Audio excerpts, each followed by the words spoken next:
موسم بہار کی ایک خوبصورت صبح ایک سوداگر اپنے گدھے پر نمک کے تھیلے لا کر بازار کی طرف چلا تاکہ نمک بیچ سکے۔ سوداگر اور اس کا گدھا ساتھ ساتھ چل رہے تھے۔ چلتے چلتے وہ ایک دریا کے پاس پہنچے۔ بدقسمتی سے گدھا پھسل کر دریا میں جا گرا۔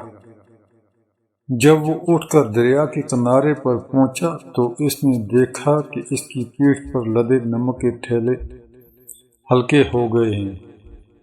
سوداگر کے پاس گھر واپس آنے کے سوا کوئی چارہ نہیں تھا، کیونکہ گدھے پر لدا ہوا نمک پگھل چکا تھا۔ گھر آ کر اس نے اپنے گدھے پر نمک کے مزید تھیلے لادے۔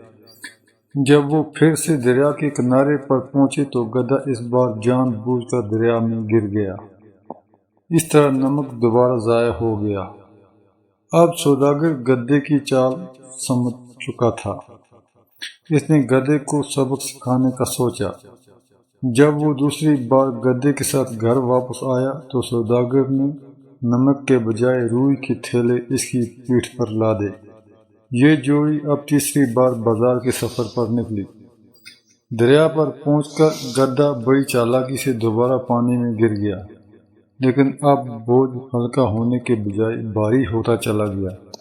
سوداگر نے گدھے پر ہنستے ہوئے کہا، بیوقوف گدھے، مجھے تمہاری چال سمجھ آ گئی تھی۔ تمہیں معلوم ہونا چاہیے کہ تم کسی کو بھی بہت زیادہ بیوقوف نہیں بنا سکتے۔